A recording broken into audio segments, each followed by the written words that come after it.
all but NAMI's family. Great supportive community, close-knit caring family. We're non-judgy, blanket fuzzy, stigma-free. All but NAMI's family, friends, family, and community. We all but NAMI's family. Teacher sharing is our key. Great big thanks to you all. Hello and happy Erie Gives Day. Today is August 12th, 2025, Erie Gives Day. Make sure you go donate to NAMI Erie County, PA. Today we have a very special bonus episode for everyone. So we interviewed the Mattson family, who has supported us so generously. I'll read directly from their website about what they kind of are about. And if the Mattson family is watching this, we want to say thank you as well. Yes, we appreciate all of your support. Thank you for joining us. Thank you for your previous donation, all the things. Thank you very much. The Debra Mattson Memorial Walk is organized by the Mattson family in loving memory of the late Debra Mattson. Anyone who knew Debbie was immediately aware of her faith, generosity, and incredible love for her family and friends. We are inspired to honor her and give back. And then their walk this year is September 27th. So about a month out from today. Make sure you register, show up the day of. It's a super fun day. It's a super meaningful day to raise awareness for suicide. Yes. So support the Mattson family. I think throughout this episode, since we've already recorded it, the impact that she left, is just amazing to hear and see, and that they're able to take that and the tragedy that had occurred and support others and, raise awareness is absolutely beautiful. Yeah. It feels like we know her almost. Yeah. Like, I've never met her, but the incredible words that her family, her husband, her children have about her. Yeah. It feels like you know her. And her legacy really shines through her kids and her husband and the foundation they've created. So definitely support their family and support the walk and show up there September 27th.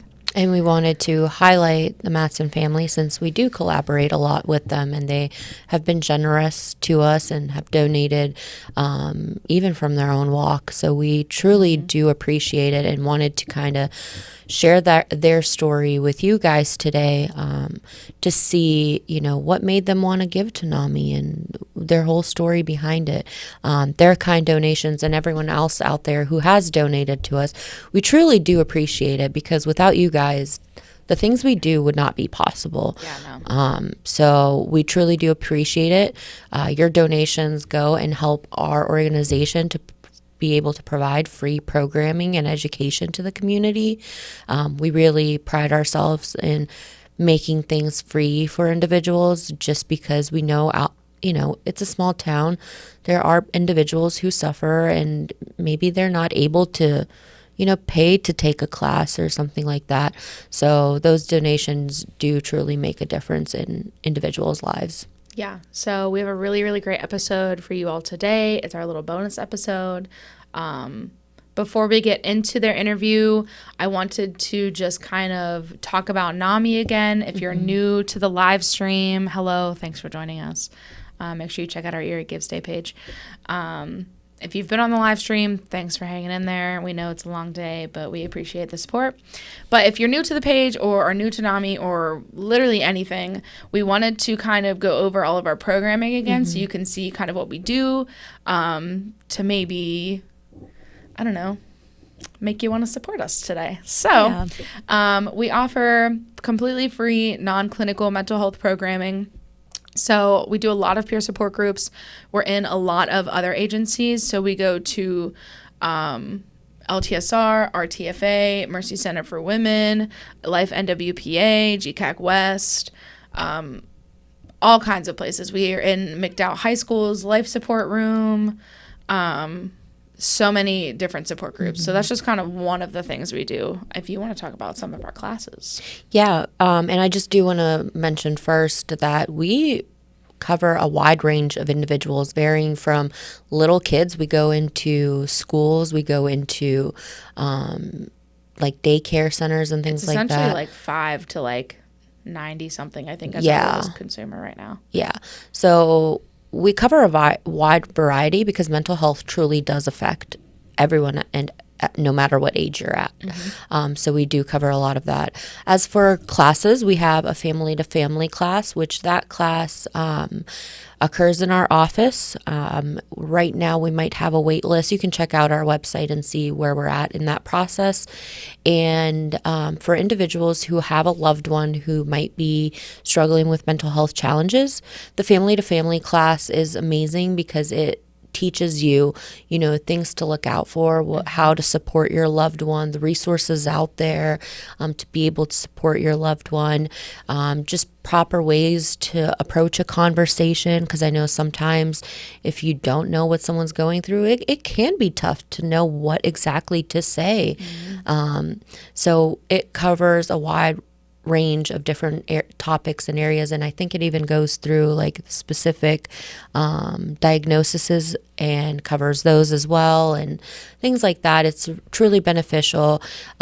We also have a peer-to-peer class. That class is pretty much the same thing, but it's only for individuals who they themselves are struggling with mental health challenges instead of a family member having a loved one who's struggling with it.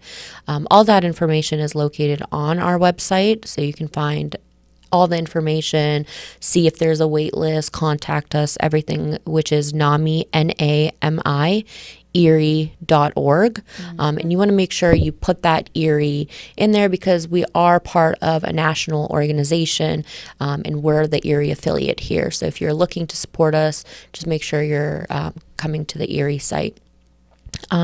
We also have a mental health first aid class that we do. We go into banks. We've gone into different organizations that we work with, because no matter where you're working, you're interacting with either your coworkers or the general public who might have a mental health struggle. And with that class, it teaches you, it's kind of like Abby says, like CPR for your mental health. And it teaches you in case of an emergency and a crisis, how to approach that conversation, the signs to look out for. It gives you real life scenarios, and like you have discussions on how to approach that conversation, what resources are out there. It just kind of takes you step by step, truly, and gives you that hands-on experience because you're able to see, an actual case study, like, hey, here's the situation, what's going on, or a scenario, that's a better word, a scenario, and then how you would approach that. It's really beneficial. We've taken it in our office, each one of us, and it's amazing. No matter who you are or what organization you work with, it is beneficial. And again, that class usually has a cost associated. A hefty cost. Yeah, and we are very fortunate for now, with your support and with contracts and grants that we have so far, to be able to offer that for free. So we really hope that we can continue offering it free to the community. We have adult, youth, and teen mental health first aid. So adult is how to talk to another adult. Youth is how to talk to a child in your life, whether you're a teacher or a parent or a caregiver or a grandparent, what have you. And NAMI Basics is kind of the same thing, but different. It's a different curriculum. So NAMI Basics is kind of like peer-to-peer and family-to-family, but it's for a parent or caregiver of a child or children, and teaches you what to do if they're having a mental health challenge or having a mental health crisis. Yeah, and that child, I think it's 22 and under. Yeah. So it is a higher age that you, because sometimes you have individuals, children that you're taking care of who might be a little bit older. So it's 22 or under. Yeah. Another program we have is Exploring the Arts. We go into daycare, schools, wherever you'll have us, and we offer free art to the kids, and we teach them emotional regulation and self-soothing. So we do that through like painting and markers and the regular art mediums, but we also play games, and we do yoga, and we do breathing techniques. So everything under the sun can fall under the arts portion. Right now we're in St. Martin's, the Boys and Girls Club. We've gone to Martin Luther King Center. We've gone to the early connection centers here in Erie. So if you have kids and work with kids and have like a structured environment that you could bring us into, we can do that as well. Yeah. We have a very small team, so sometimes scheduling can be tough, but we try to make it work. We are out there in the community a lot with our very small team. We also if you're hosting like an event where there's going to be tabling, we can come table at the event and give out our resources for free. We do that for free as well. Or we can also come into your organization or a business or what have you and do a mental health presentation as well. And that's just like on the top mental health topic of your choosing. We've done bipolar, we've done mental health and intellectual disabilities, we've done advocating for your mental health to your doctor. We've done all kinds of topics. So as long as it has a mental health component, we can do it. We'll create the presentation, tailor it to what you want, and then present to your audience for free. So I had to throw that out there. The biggest presentation, at least in my opinion, correct me if I'm wrong, is burnout that we get. Yeah, we do a ton of burnout presentations because I feel like that can relate to any field. So many people request it. Yeah. But yeah. So we hope you'll consider NAMI when you're making that decision. And either way, we truly appreciate your support, even by watching this video. If you're watching this, thanks for being here. That's all the support. That's everything is supportive. So share the live. Go watch all of our other episodes of Stigma Stoppers. Like and comment on them and share them everywhere. And consider donating. Yeah. Thanks. Bye. Bye. Ed, Gillian, thank you so much for joining us. We truly appreciate it. Thank you for having us. Yes, thanks for the opportunity. To start things off, can you share a little bit about Debbie, who she was, and the impact she made on your family and the community? Sure. Can I go first on this one? Sure. Since I've known her the longest. All right. So Deb was a very kind and caring person. She had a tragedy in her childhood. Her father passed away in a boating accident, and it caused her to grow up very quickly.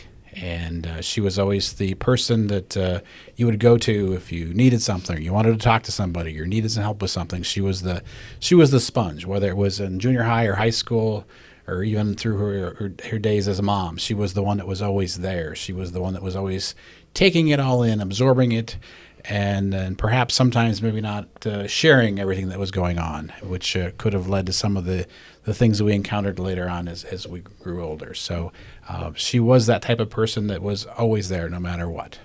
Yeah. She was loving, compassionate for others, very selfless, always putting others before herself. She loved her children. She was very nurturing in spirit, incredibly patient. She had this quiet humility about her that made everybody around her feel valued. Kind of like my dad said, like no matter what, you knew you could go to my mom and you were safe, and what you said to her was safe. But she was also very active in the community. She was always willing to lend a hand, advocate for people that were in need. I remember growing up, going to church, and we would pick up a family that was here from overseas, and we would give them rides to church because my mom said, hey, they need a ride to church. We're going to make sure that they get there. So just always looking out for everybody, making sure that they feel seen, making sure that they knew that they were important. Just kind of mom that I want to be, just Everybody was first. No matter what it was, whether it was a dinner time or an event or whatever it may be. And as Gillian commented, she was always the one who, if it needed to be done, do it. If you see a need, fill it, right? She was oftentimes the organizer, because sometimes the organizer wasn't very effective. And when she had the ability to bring in an army of helpers, those helpers would come in and they would take over every little piece of the puzzle that needed to be done. So she was always there. So whether it be an elementary school, a PTA instance, or a library, a field trip, a sixth grade trip, scholarships, whatever it may be that's needed to be done, sports boosters, driving here, picking up there, like Everything. you said, the princess and her family, the wraparound family from Liberia. So she was always one of those that would be first there, last to leave, turn the lights on after we leave, kind of thing. So that was her background. That was her makeup. That's what she did, and I believe that's what is inspired or basically instilled in a lot of the kids. A lot of her children are the same way. Each one of them has a particular specialty, a passion, a niche that they love to do, whether it be fostering or building or worshiping, whatever it may be, and they do it to the best of their God-given abilities. I love that. I love she that. sounds like such an amazing person. So thank you so much for sharing that. Were there, if you don't mind, were there any signs that you saw that she was struggling? There's always signs that you think about now afterwards. Oftentimes those signs are things that you're not maybe not prepared to see, probably is the best way to comment on it. We all struggle with things no matter what it may be, right?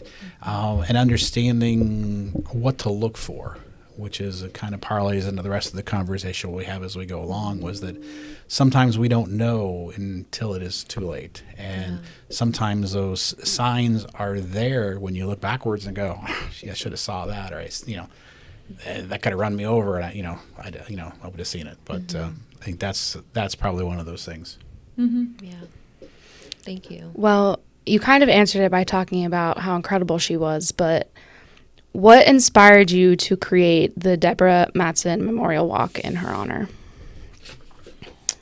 Well, I think it got down to a couple of conversations and some peripheral moments with what was going on, and saying, what can we do to turn something that was a very much of a negative in our family into a positive for others. And we viewed the walk as something that she would enjoy. We do it at a location that she spent a lot of time at Harbor Cricket Project 70, watching a lot of softball games and baseball games and football games and all those kinds of things. And it was a place where the community could come together in a very neutral area. And it was a way to kind of honor what she did, what she was part of. I mean, she spent a lot of time up there. I mean, in that facility, and she spent a lot of time supporting the organizations that used the facility. So again, that's why we kind of did that, and the walk being a way to raise funds not only for the scholarships that we give away at Harbor Creek and Girard each year, but also we were kind of just humbled by the amount of outpouring from the community and the support, because again, you do one of these kind of events and you have no idea who might show up, maybe just you and your family, right? And to have a couple hundred people come the first year, and everything that goes on and occurs, is how can we take this blessing we've been given and help others? So that's kind of what the walk, kind of how it kind of has evolved over the years, right? Yeah. Well, and to speak to that point where you said, well, were there any signs? Sometimes, those signs are hidden, they're masked, and the only way to bring them out into the open is to talk about it.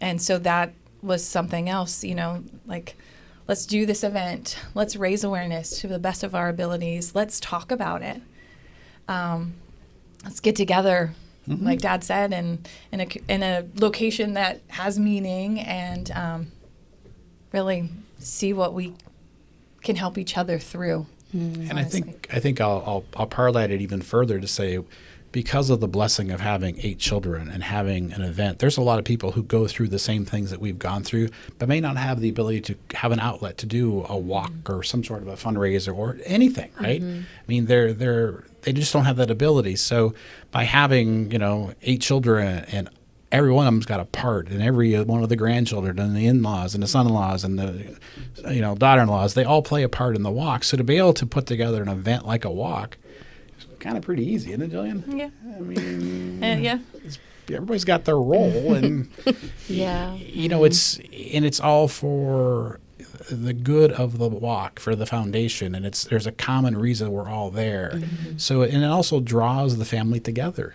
I mean, again, by getting together, by spending that time, not only just at the event, but leading up to it, all the things that go on behind the scenes.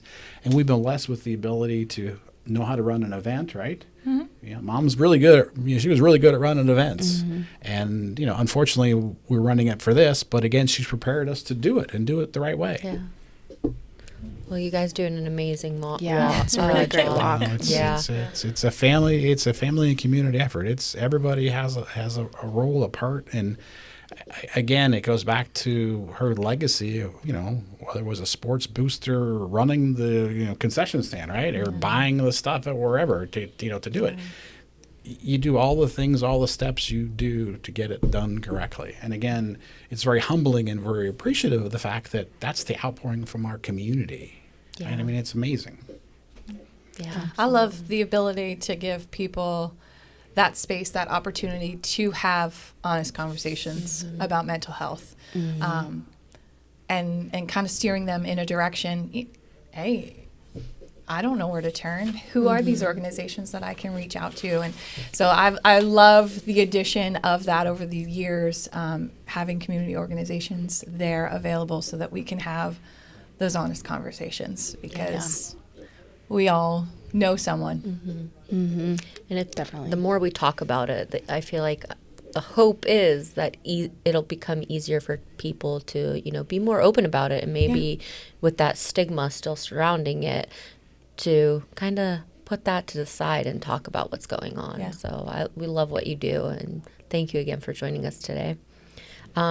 So, I mean, we talked about the struggles with Debby, but it had to have been hard for your family as well, after losing her. How did your family navigate the tough time, and how has the walk become part of the healing process? I know you touched a little bit on that. You want to take it first? I'm all right. Go ahead. No, it's difficult, as you may have guessed. When you have 8 siblings, every one of them handles it differently. Everyone has a different healing process they go through, and again, it's not easy. But I think that foundation was laid there through faith and family, and those kinds of foundations that don't exist in other places. And I think that's part of the healing process is trying to help us go through, but you're not navigating it alone. I mean, you're surrounded by a family, by others, by organizations that will help. And the idea of the walk is to try to bring to light that, that there are resources out there, that you're not alone. You're only alone if you decide you kind of are, I won't say forced to it, but you don't. And perhaps others don't have that opportunity to be surrounded by folks. But again, if you look, there are resources, there are things, there are ways to surround you. And I think that's the biggest thing is being around the resources and the folks who can help you. Yeah. Well, I don't have much to say to that. I love the stories, that we hear each year at the walk, that support that you feel. Not just from family, from friends, from community. I mean, it's pretty touching to be able to have that as part of our healing. Yeah. It has to help in a way, knowing that you're not the first person or the only person going through the loss that you suffered. You unfortunately more than likely won't be the last, but you have a community of people that you can all turn to. Absolutely. Kind of grieve together. So I think that's really powerful. It's really powerful having like a peer group that understands and gets it. Have you guys gotten individuals that come up maybe during the walk and express, how it's impacted them personally? Our very first year, we put out little note cards to talk about, how our mom actually impacted their lives personally. And that was really cool as a daughter to hear those stories, because you don't share them all with your kids. You know what I mean? And that, again, speaks to that spirit in her. She was a very humble person, and when she helped somebody, she wasn't doing it for the glory. So to hear those stories come out of it has been really cool. Definitely have had some people say, wow, we have a friend that's struggling, and we came here today and we found resources, and we're so excited to be able to go back and take them to that person. Those kinds of things we hear numerous times. So. Oh, absolutely. There are stories that we don't even know about. Yeah. Because of the fact that she was always there. She didn't share a lot of them with me. All right. Sometimes there's no need to know, so you're not going to know. And I think that ability to be compassionate was something that was one of her best characteristics, and she used that to help others. And now we're trying to use what she's taught us to help others too. So as the walk evolves, we're trying to understand what is the best way, not only to have a walk and a fundraiser, but to help others, to have a message that comes out that gives the platform for folks like yourselves to present the tools and some of the things that are out there, the resources to help people. And again, not everybody can put together a walk, but again, there is that opportunity, and we've refined it as we've gone along to try to engage more with the resources that you have to be part of the walk, not just to raise $20 and have a great day kind of thing, but what can we do as we parlay that into something more than just getting them to show up. And again, there's several family members that have wrestled with the depression. We've had, I had a cousin that committed suicide not too long after Deb did, within about 2 months. So again, everyone has different situations, and in grieving with my aunt, being able to help her get through the fact that this has occurred. And again, you try not to.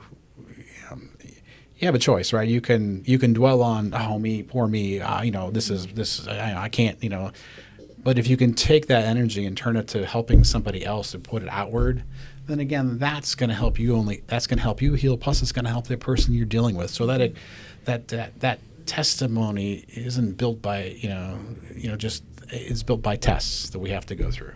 Yeah.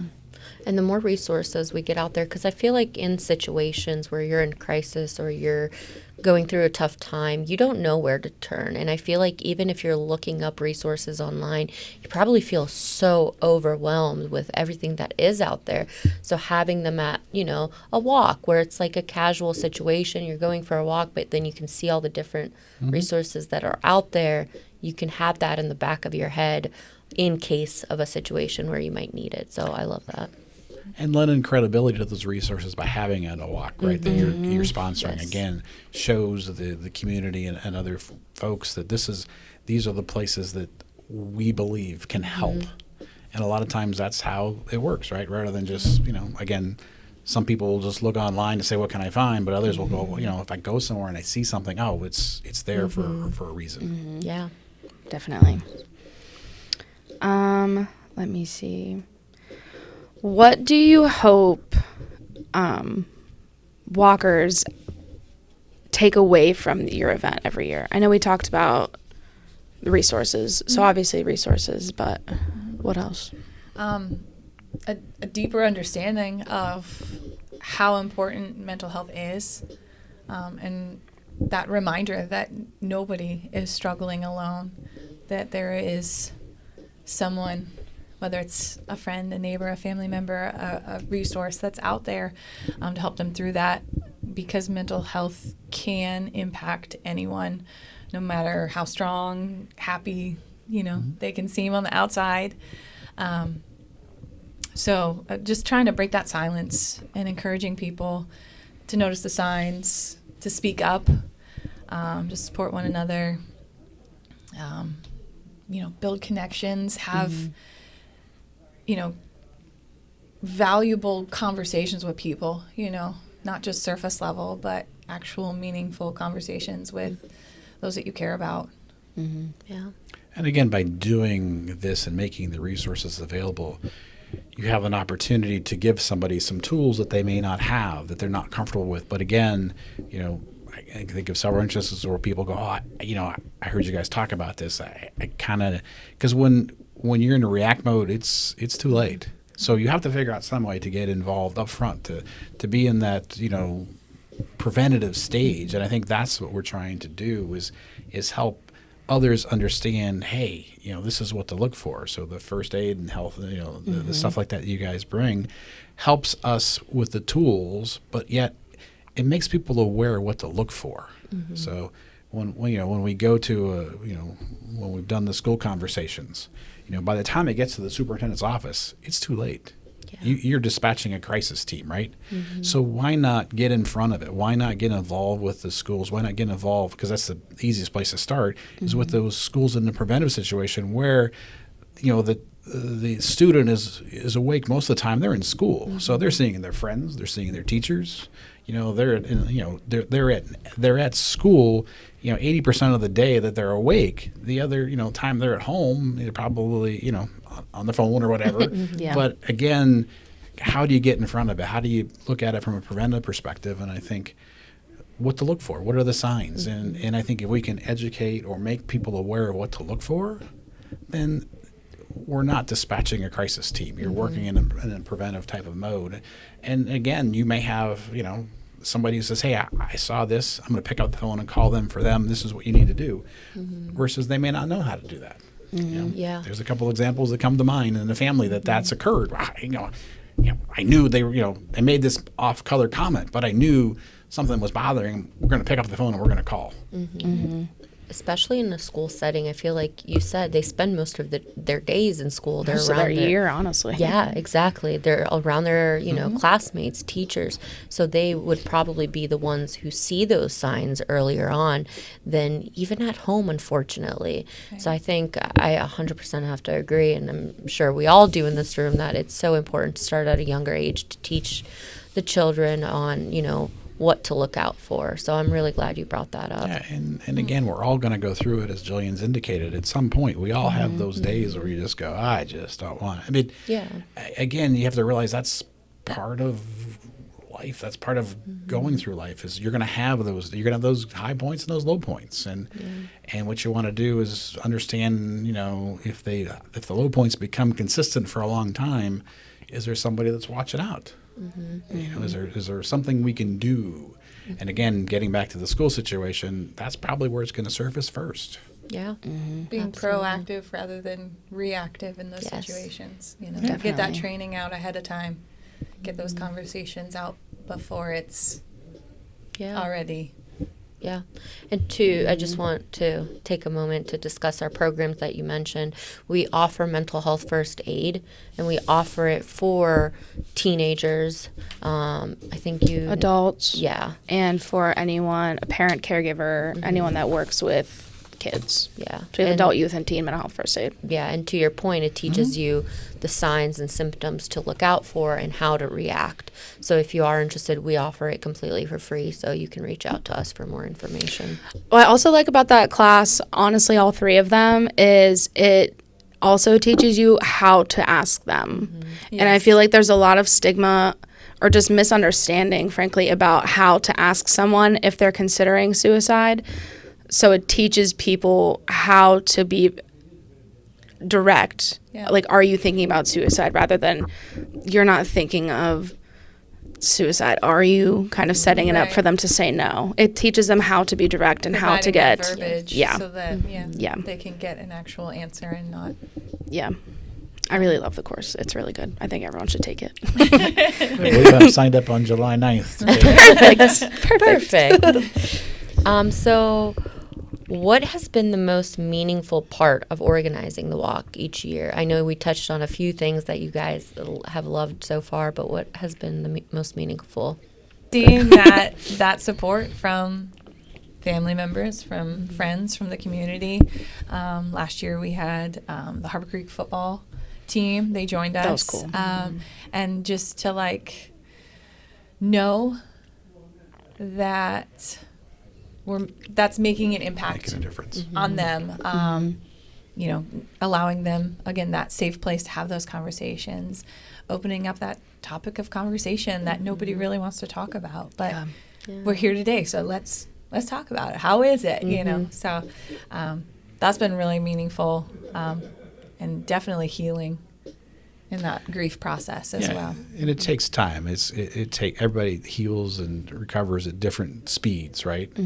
And the fact that if you continue to do something, right, like a walk, like a benefit of some kind, it's going to have a lasting impact, and not only on you but the folks who support it. And again, it's extremely humbling. The outpouring from the community, it's very humbling. It's almost unbelievable at sometimes.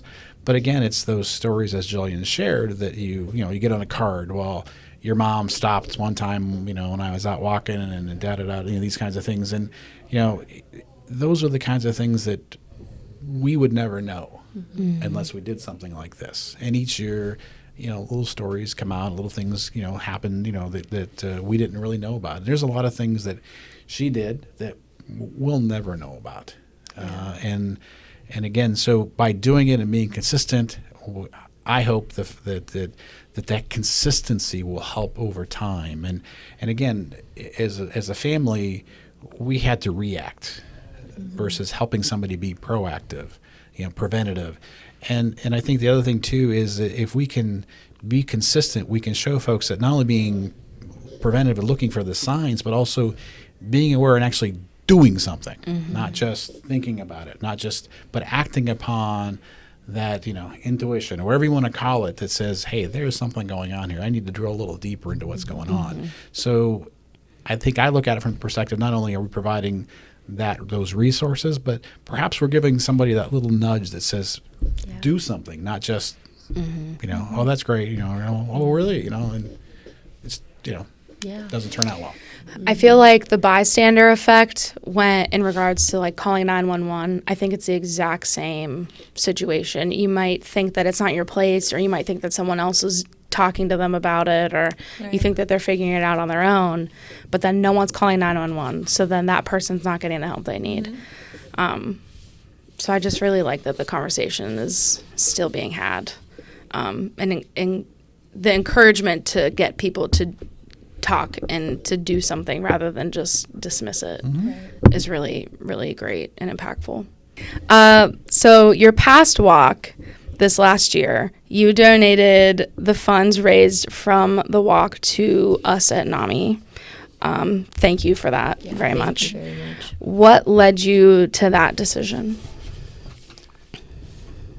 I think having local resources available is the biggest part of it, and also the fact that it kind of dovetails with what we're trying to do. I mean, the first aid classes, those kinds of things that can go into the schools. There was a big focus on after the first year or two, what are we really trying to accomplish? Are we just having a walk to raise some money, or are we gonna try to accomplish something, right? And I think you guys bring the tools and the resources to come alongside, whether it be a school or organization, to help work through that preventative steps. So based on what we've seen, there aren't a lot of organizations out there that have this methodology or this approach to be able to do it. Again, a lot of times it's reactive. And I think from our perspective, we want to be more proactive, right? Yeah. Through your guys' offerings, the education, the support you guys offer to the community, and advocating, really sticking up for those people that need a lot of people to come beside them and say, hey, we got you. Yeah. You don't have to do this alone. Well, and Gillian, even it's that local involvement, right? There was an event in Union City last year, right? You guys were down there supporting that. I mean, being in the community, being accessible, being there, handing out candy or whatever it was at at that particular event. But those are the kinds of things that I think add to what you bring to the table. Thank you. Thank you very much. We have a small team, but we're mighty. Yeah. So we try our best. So your support truly does mean a lot to us, and it helps us do what we can in the community. So we appreciate it. Yeah, we're small, but if someone wants us somewhere, we're gonna be there. I know. Yeah. And it's make it obvious happen. you guys have gone over the top as far as providing things and doing things and allowing us to work with you guys. And again, there's other organizations that, out there, and, as things evolve, as things move forward, we're gonna try to do the best we can with what we've got and what we know, what we understand. And again, it's if you can, I think the next phase I see is trying to get people so they actually take a step to do an action, to move into something versus just being the I'll call 911. That's not. It doesn't mean again. I'm already having a heart attack. I mean, it's too late. Yeah. If you get me to stop eating ice cream every evening, then okay, then that might work. Yeah. No, absolutely. What resources have been most helpful for your family? I have yet to take the class, so I don't know how to react to your question. No, that's okay. But It doesn't have to be us. Yeah. Any resource in the community. But I think the other thing too is the reason I said absolutely, because again, we're promoting these classes that you do, and to sit through, take them, to be participating in one of them. At least I understand where the thing is going. That gives me more abilities to share what I really feel, how these things can help. How can it work towards it? So we haven't used the NAMI services that I know of, right? Other than begging you guys to come in September on a Saturday morning and get wet feet and stand at Project 70 for a couple of hours. You don't even need to beg. No, we're there. But I think again, having you there and us evolving to saying let's make you more involved with that. Let's make you present or talk, at least share some of those things that you're doing. I think that's the benefit that we're getting from it. And again, we're learning as we go. And every time I convince your executive team to show up in a school, I learn more and more and more about what's possible, what's available, what's out there. Yeah. I think for myself and my siblings, a lot of us have found it helpful to have each other. And again, it goes back to that whole, we all know someone, so let's have a conversation. Let's look out for each other. So be sure to surround yourself with people that truly do care about you. A lot of us, it's our faith that's helped us get through it. Again, something that our mom and dad instilled in us, and a community, again, just seeing the love from those around us has really helped a lot of us get through it. And that's that foundation, the family, the faith, those kinds of things that not everybody has that ability, but perhaps you can fill the gap for somebody who doesn't have that, right? Yeah. And that's part of being, who we are. That's one thing we've definitely heard over various episodes that we've done, is that support system. Yeah. Having support around you. And even if someone doesn't understand what you're going through, them just being there makes all that much of a difference. So Just listen. yeah, Yeah. exactly. How do you hope Debbie's legacy continues to inspire change in mental health advocacy?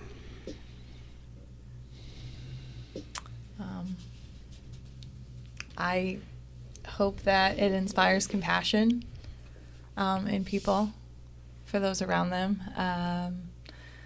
We hope to raise awareness, obviously, that and